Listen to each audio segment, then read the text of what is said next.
10 years after the Planned Parenthood shooting in Colorado Springs, the criminal cases against the accused gunman remain nearly frozen. Thanks for joining us tonight, everyone. I'm Phil Lipoff.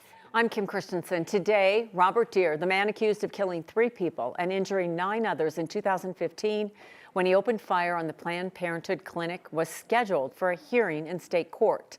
9 News reporter Ria Jha is live in Colorado Springs after attending that hearing. Ria, what can you tell us?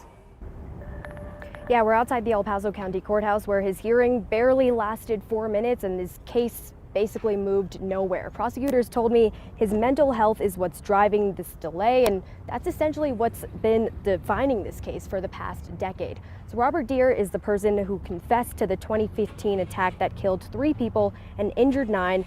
He did not show up in El Paso County Court today. The state case has been on hold since 2018 because he's been repeatedly found incompetent to stand trial.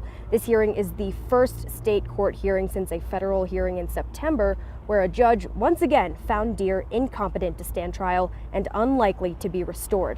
State prosecutors said they're now waiting on the U.S. Attorney's Office, who have started the process to see if Deere should be placed in a long-term mental health hospital, and that review requires new evaluations, and that could take 1 to 2 months. So now that Deere is on track to be in a long-term placement, the only way this case ever reaches a jury in front of Colorado is if he is ever found competent to stand trial, which both state and federal doctors have agreed is unlikely.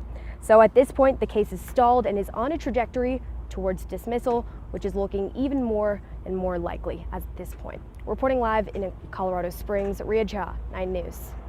Ria, there's just so many of us that remember that day. The fact it's been 10 years for those families to not ever, and closure never happens after something like this, but just to see some kind of justice.